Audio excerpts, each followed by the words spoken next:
Second love episode 27 and episode 28. லவ்ன்றது வந்து ரொம்ப ஸ்லோவாக தான் போகும். குறிப்பாக செகண்ட் லவ் அதை விட ஸ்லோவாக போயிட்டுருக்குது. அதனால் நமக்கு வேறு வழியில் 2 எபிசோடை கம்பைன் பண்ணி நம்ம சொன்னால் தான் நமக்கு கண்டென்ட் கிடைக்கிது. எடுத்தவுடனே வந்து ரம்யா உள்ளே நுழையிறாங்க. நுழைஞ்சோடனே வெக்கையை பார்க்குறாங்க. வெக்கையினுடைய முகம் என்னப்பா பிரைட்டாக இருக்குன்னு கேட்குறாங்க. அதுக்கப்புறம் வந்து அந்த கின்சுக்கி உடைந்த பாட்டு சம்மந்தமாக கேட்குறாங்க. கேட்குறப்போ பியூட்டிஃபுல்லாக ஒரு வார்த்தை சொல்கிறாங்க. அதில் போட்டிருக்க கோல்டு லைன் வந்துட்டு உடையிறதுக்கு முன்னால் இருக்கிறத விட இப்போ பார்க்குறதுக்கு ரொம்ப நல்லா இருக்குதுல்ல அப்படின்னு சொல்லி அப்ரிஷியேட் பண்ணுறாங்க.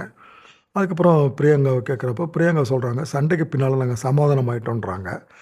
அதுக்கப்புறம் வந்து ரம்யா சொல்கிறாங்க, மறுபடியும் வந்து சண்டை நடக்கக்கூடாதுல்ல அப்படின்னு சொல்கிறாங்க. இப்போ அந்த இடத்துல வந்து வெக்கே சொல்கிறாரு, பிரேவோ எங்களுக்கு ஹெல்ப் பண்ணுறாரு, லெட்டர் எடுத்துகிட்டு போய் கொடுத்தாரு. கொடுத்தோன்னே மறுநாள் காலையில் வந்துட்டு பிரியங்கா அவங்களாம் உள்ள நுழைஞ்சு வாடா ஓட்டலாம் அப்படின்னு வந்து சொல்கிறாங்க அப்படின்னு வெக்கே சொல்கிறாரு. அதுக்கப்புறம் ரம்யா கிருஷ்ணன் சொல்கிறாங்க, செகண்ட் சான்ஸ் நமக்குள்ளே கொடுக்கணும் இல்லை அப்படின்னு கேட்டு என்ன சுந்தரின்றாங்க. அப்போ சிந்தூரி ஆமாங்க அப்படின்ற மாதிரி பேசுகிறப்ப வந்துட்டு இந்த வாரம் 2 பேரும் எலிமினேஷன், 2 பேருமே சிங்கிள் எலிமினேஷன் சொல்கிறப்போ கிளியராக புரிஞ்சிருது. அதுக்கப்புறம் ரம்யா கிருஷ்ணன் தெளிவாக சொல்லிடுறாங்க, சிந்தூரி அண்ட் பிரேவோ எலிமினேட்டட்னு சொல்கிறாங்க. சொன்ன உடனே சிந்தூர்கிட்ட கேட்குறப்ப சிந்தூரி வந்துட்டு, நான் இந்த இடத்த விட்டு போகிறப்ப நியூ பர்சனாக வந்து போகிறேன், ஏன்னா நான் புரிஞ்சுக்கிட்டேன்ற மாதிரி வந்து சொல்கிறாங்க. பிரேவோவை பொறுத்த வரைக்கும் அவர் கொஞ்சம் நல்லாவே வந்து பேசுகிறாரு. இப்போ தான் ஐ ஸ்டார்டட் லைக்கிங் வந்து சிந்தூரி. இங்கே வந்து ஜாடிக்கேற்ற மூடி மாதிரி வீணாவும் தினேஷும் இருக்கிறாங்க, பாடிக்கேற்ற லேடின்ற மாதிரி நேகாவும் தேஜாஸும் இருக்கிறாங்க. Every ending is a new பிகினிங்ன்ற ஒரு வார்த்தையை பிரேவோ வந்து தெளிவுபடுத்துகிறாருங்க. அவங்க 2 பேரும் வெளியே போனதுக்கப்புறம் ரம்யா கிருஷ்ணன் ஒரு கேம் ப்ளே பண்ணுறப்ப ஆரம்பிக்கிறப்ப என்ன சொல்கிறாருன்னா, ஃப்ரீ டு ஷேர் வந்துட்டு மொபைல் வித் த பார்ட்னர் அப்படின்ற ஒரு ஆக்டிவிட்டி பண்ணுறாரு. ரொம்ப சிம்பிள். உங்கள் ஃப்ரெண்டை சொல்லுங்கள், நான் உங்களை சொல்கிறேன், அது மாதிரி வந்து உங்கள் ஃபோனை கொடுங்க, உங்கள் பற்றி உங்கள் ஃபோனுடைய ஆல்காரிதம் சொல்லும் அப்படின்ற மாதிரி சொல்லிவிட்டு யார் யாரும் ஃபோனை மாற்றிக்கிறத விரும்புகிறீங்கன்னு கேட்குறப்ப வந்துட்டு எல்லோரும் ஒத்துக்கிறாங்க. நேகா வந்து அந்த விஷயத்தில் ரொம்ப அடமெண்ட்டாக ஐ வில் நாட் அப்படின்னு தெளிவாக சொல்லிடுறாங்க. அது ரீசன் சொல்கிறப்போ வந்துட்டு தேஜாஸையும் தாண்டி ஒரு ப்ரைவேட் ஸ்பேஸ் வேணும் அப்படின்ற மாதிரி வந்து சொல்கிறப்போ வந்து இந்த ஃபோனை வந்து எக்ஸ்சேஞ்ச் பண்ணுறாங்க எல்லோரையும் ஃபோனை எக்ஸ்சேஞ்ச் பண்ணுறதுக்கு ஃபோனை எடுத்துகிட்டு வரப்போ எவ்ரிபடி வந்து ஷாக்கடு. இந்த இடத்துல ரம்யா கிருஷ்ணன் வந்து ராக்கடு. அவங்க எதிர்பார்க்கலை ஃபோனை வந்துட்டு கொடுப்பாங்க பார்க்க சொல்லி அப்படின்னு சொல்லிட்டு. வீணா பொறுத்த வரைக்கும் என்ன சொல்கிறாங்கன்னா, தினேஷை பற்றி it is a pleasure and சர்ப்ரைஸாக இருந்தது எனக்கு அப்படின்றாங்க. அந்த இடத்துல நிவேதா என்ன சொல்கிறாங்கன்னா, okay but I am not interested அப்படின்னு வந்து சொல்கிறாங்க. இப்போ அதுக்கு ரம்யா என்ன சொல்கிறாங்கன்னா வந்துட்டு, ட்ரஸ்ட்டு நல்லது தான், ஆனால் அதை கண்டினியூ ஆகணும்ல அப்படின்ற மாதிரி சொல்லிவிட்டு அதுக்கு அடுத்த ஆக்டிவிட்டி வந்துட்டு ட்ரஸ்ட் பேஸ்டு இன்னொரு ஆக்டிவிட்டி, ஒரு கேம் ப்ளே வந்து ஸ்டார்ட் பண்ணுறாங்க. இந்த கேம் ப்ளேயில் வந்து கப்பலாக வந்து பின்னால் உட்காரணுங்க. ஸோ இவங்க வந்து கொஷின் கேட்பாங்க, அதை பற்றி அவங்க வந்து சொல்கிறது.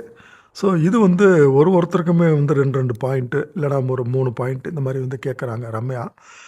இதுக்கு வந்து அவங்க என்ன பதில் சொல்கிறாங்கன்றது வந்து நம்ம வந்து இப்போ வந்து பார்க்கலாங்க. இப்போ இந்த பதிலில் பார்த்துட்டிங்கன்னா ஒருத்தனுடைய இண்டிவிஜுவலிட்டி நமக்கு டோட்டலாக வந்து கிளியராக தெரிய வருதுங்க. ரம்யா கிருஷ்ணன் இந்த கேம் பிளேயில் ஃபஸ்ட்டு கப்பலாக அவங்க கூப்பிட்றது வந்து தேஜாஸையும் நேகாவை வந்து கூப்பிட்றாங்க. அவங்களுக்கு 2 கொஷின்ஸ் வந்து வருது. ஃபஸ்ட்டு பாயிண்ட் என்ன கேட்குறாங்கன்னா வந்து பொசசிவ்னஸ் ஆன் வந்து ஒர்க் பிளேஸு, அதாவது ஒர்க்கிங் இடத்துல வந்துட்டு பொசசிவ்னஸ் வந்துட்டு பெர்மிட் பண்ணுறீங்களா அப்படின்ற கொஷின்னு. அதுக்கப்புறம் சின்ன சின்ன விஷயங்கள் நடந்தால் கூட அது உங்கள் பார்ட்னர்கிட்ட அப்டேட் பண்ணுவீங்களா அப்படின்ற மாதிரி வந்து கேள்வி வந்து கேட்குறாங்க. அதுக்கப்புறம் வந்து தினேஷும் மீனாவும் கூப்பிட்றாங்க. கூப்பிட்டுட்டு என்ன சொல்கிறாங்கன்னா வந்து, உங்களுக்கு ஏற்படுகிற ஒர்க்கு ஸ்ட்ரெஸ்ஸை வந்து பார்ட்னர்கிட்ட சொல்லாமல் இருக்கிறது, அதை பற்றி சொல்லுங்கன்னு கேட்குறாங்க. அதுக்கப்புறம் வந்து ஸ்பேஸ் கொடுக்குற பார்ட்னர், அது வந்து உங்களுக்கு வேணுமா வேணாமா அப்படின்னு கேட்குறப்ப வந்து இந்த விஷயத்தை பொறுத்த வரைக்கும் தினேஷ் மீனாவும் பேலன்ஸ்டாக வந்து பதில் கொடுக்குறாங்க. அதுக்கப்புறம் வெக்கையும் பிரியங்காவும் கூப்பிட்றாங்க. வெக்கை பிரியங்காவை பொறுத்த வரைக்கும் வந்து உங்களுடைய ஃபினான்ஷியல் பிளான் வந்துட்டு செப்பரேட்டாக ஏற்பாடு பண்ணுறது இல்லை பண்ணாமல் இருக்கிறது, அதை பற்றி சொல்லுங்கன்றாங்க. அதுக்கப்புறம் வந்து எல்லாமே வந்து ஆல் வந்து ஃபைனு, உடச்சி உண்மையை சொல்லாமல் இருக்கிறது, ஏன்னா சொன்னால் வந்து பிரச்சனை வரணும்லாம் மறைக்கிறது, இதை பற்றி என்ன நினைக்கிறீங்கன்னு கேட்குறாங்க. அதுக்கப்புறம் என்ன சொல்கிறாங்கன்னா, ஹிடன் எக்ஸ்பெக்டேஷன் வந்துட்டு சொல்லாமலே தெரியறது, அதை பற்றி என்ன நினைக்கிறீங்க அப்படின்ற கேள்வியை வந்து கேட்குறாங்க.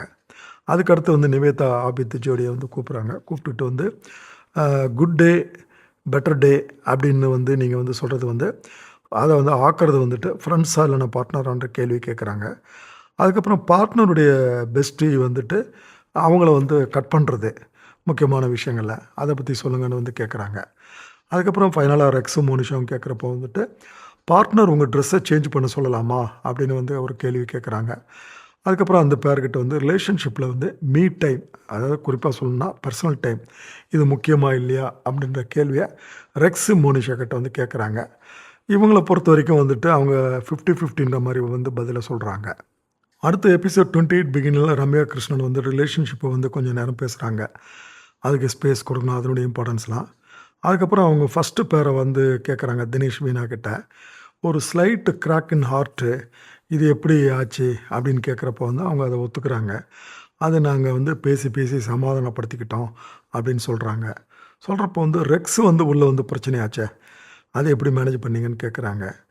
அதுக்கு வந்து வீணா பதில் சொல்கிறாங்க, இல்லை அது ஒரு விதத்தில் நல்லது தான். தினேஷ் வந்து பொசசிவ்ன்றது எனக்கு அப்போ தான் தெளிவாக புரிஞ்சுது அப்படின்ற ஒரு பாயிண்ட் வந்து எடுத்து வைக்கிறாங்க. இதுலேருந்து என்ன தெரியுதுன்னா, அதாவது வந்து ஒரு கெட்ட விஷயத்துலையும் ஒரு நல்ல விஷயம் நடக்குதுன்றது வந்து நமக்கு தெளிவாகவே வந்து புரியுதுங்க.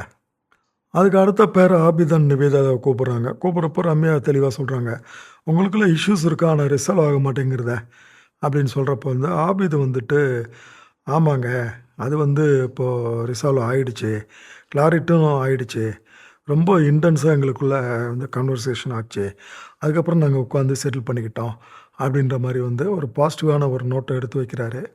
ரம்யா கிருஷ்ணன் இதில் கொஞ்சம் சமாதானமாகிற மாதிரி தெரியுது. அதுக்கு அடுத்து வந்துட்டு வரக்கூடிய பேரை வந்துட்டு தேஜாஸ் அண்ட் நேகாவை வந்து கூப்பிட்றாங்க.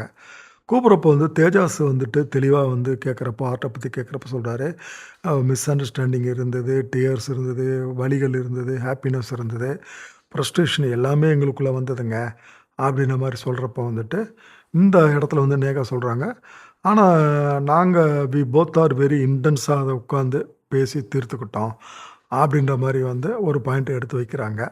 ஸோ இந்த விஷயத்துலையும் ரம்யா கிருஷ்ணன் வந்து கொஞ்சம் அவங்க கிளாரிட்டி ஆகிடுறாங்க. ஸோ இதை பொறுத்த வரைக்கும் இந்த 2 பேரில் சொல்கிறதுல வந்து ஆபித் நிவேதி தான் நமக்கு டவுட் ஆகுது. பட் தேஜஸ் நேகா வந்து கிளியராக இருக்காங்கன்றது புரியுது. அதுக்கடுத்து வெக்கே அண்ட் பிரியங்கா. இங்கே தாங்க வெக்கையை பற்றி நமக்கு தெளிவாகவே புரியுது. வெக்கே பயங்கரமான ஆளுன்றதும் புரியுது. புறம்போக்கா ஒரு நிலம் இருக்குதுன்னா அதை அனுபவிக்கணும், ஆனால் அதுக்கு டேக்ஸ் கட்டக்கூடாது, அதுக்கு ரெஸ்பான்சிபிலிட்டி எடுக்கக்கூடாது. நல்ல கதையாக இருக்குது இல்லையா?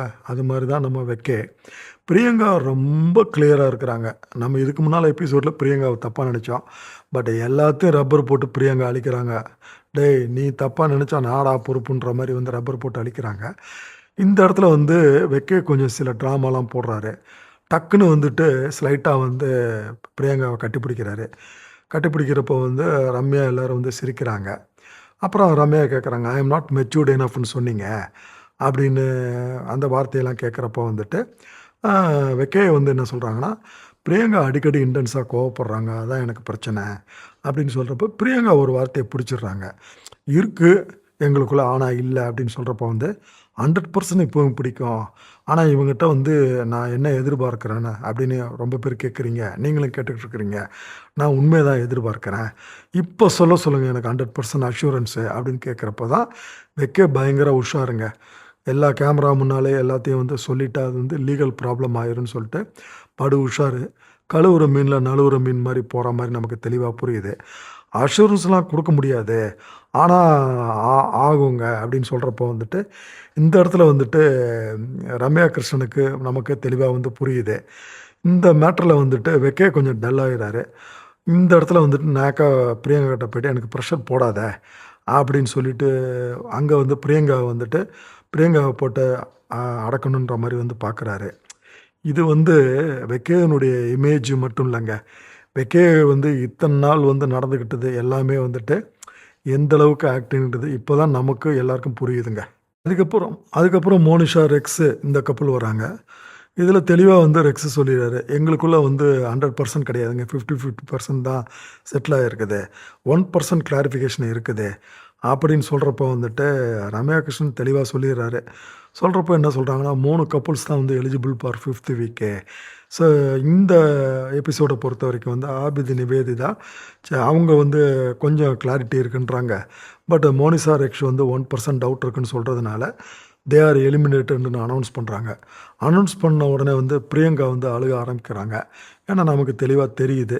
ஏன்னா மோனிஷாவும் அவங்களும் நல்ல க்ளோஸ் ஃப்ரெண்டுன்னு சொல்லிட்டு, நானும் கூட போகிறேன் அப்படின்னு சொல்லி புலம்புறாங்க. அப்புறம் எல்லா இன்மேட்ஸும் வந்து ஒரு ஒரு கப்பலும் வந்து இண்டிவிஜுவலாக எல்லாருமே வந்து ரெக்ஸை பற்றி மோனிஷாவை பற்றி வந்துட்டு நல்ல விஷயமா வந்து பேசுகிறாங்க. ஒரு வழியாக வீணாவும் சரி தினேஷும் சரி ரெக்ஸை பற்றி ஏதாவது தப்பாக பேசுவாங்கன்னு பார்த்தா அவங்களும் வந்துட்டு பண்ணுறப்போ அதுக்கப்புறம் ஒரு வழியாக கட்டிப்பிடிச்சிக்கிறாங்க. ரெக்ஸும் வந்துட்டு தினேஷும் கட்டிப்பிடிக்கிறது நமக்கே ஆச்சரியமாக தாங்க இருக்குது. எல்லாம் முடிஞ்சு பிரியங்கா ரூமில் போயிட்டு சோகமாக உட்காந்துட்ருக்கப்போ வந்துட்டு உள்ள நைஸாக சைஸாக வைக்க நுழையிறாரு. நுழையிறப்போ பிரியங்கா வந்து தெளிவாக சொல்லிடுறாங்க, ஐ ஆம் டயர்டு. ஆனான்னு நீ சொல்கிறது நீ தான். நான் வந்து ஒரு தடவையும் ரிஜிஸ்டர் பண்ணிக்கிட்டு தான் இருக்கிறேன். ஆனால் நீ அப்படி கிடையாது. நீ கரெக்டாக ஸ்ட்ராங்காக சொல்கிற வைக்க சில விஷயங்கள கேமரா இருக்குதுன்னு சொல்லிட்டு அப்படின்னு சொல்கிறப்போ வந்து ஒரு வார்த்தை தெளிவாக அடிக்கிறாங்க பிரியங்கா. நான் ஒரு ப்ராப்பர்ட்டி நீ யூஸ் பண்ணிட்டு போயிடுவல்ல அப்படின்னு சொல்கிறப்போ தான் பிரியங்கா தெளிவாக இருக்கிறாங்க. வெக்கை வந்து கில்லாடிக்கு கில்லாடி கேடிக்கு கேடின்னு புரியுது. வெக்கையை சமாளிக்க பார்க்குறாரு. இல்லை வார்த்தைகள்லாம் விட்டுறாத, நான் வந்து டேட்டிங் ப்ரோக்ரஸ் தான் பண்ணுறேன் அப்படின்னு சொல்கிறப்போ டே உன்னை பற்றி எனக்கு தெரியும், என்னை பற்றி உனக்கு தெரியுன்ற மாதிரி பிரியங்கா ஒரு ரியாக்ஷன் கொடுக்குறாங்க. இதில் கழுவுற மீனில் நழுவுற மீன் தெளிவாக வந்து வெக்கையை பற்றி நமக்கு புரியுது. இது நாள் வரைக்கும் நம்ம தப்பாக நினச்சிக்கிட்டு இருங்க பிரியங்கா வந்துட்டு இங்கே இமயமலை அளவுக்கு நம்மக்கிட்ட வந்து உயர்ந்து போகிறாங்க. வெக்கே கோபுரத்துலேருந்து குப்பைமேடுக்கு வந்த மாதிரி கீழே அவருடைய நிலைமை வந்து கீழே இறங்கிடுதுங்க. ஒரு கட்டத்தில் வந்து பிரியங்கா வந்து ரொம்ப சோகமாகி தனக்கு ஆதரவு கொடுக்க யாருமே இல்லை, இருந்த மோனிஷாவும் வெளியே போயிட்டாங்க. அதே நேரம் வெக்கையும் சரியில்லைன்னு நினச்சி ரொம்ப சோகமாகறாருங்க.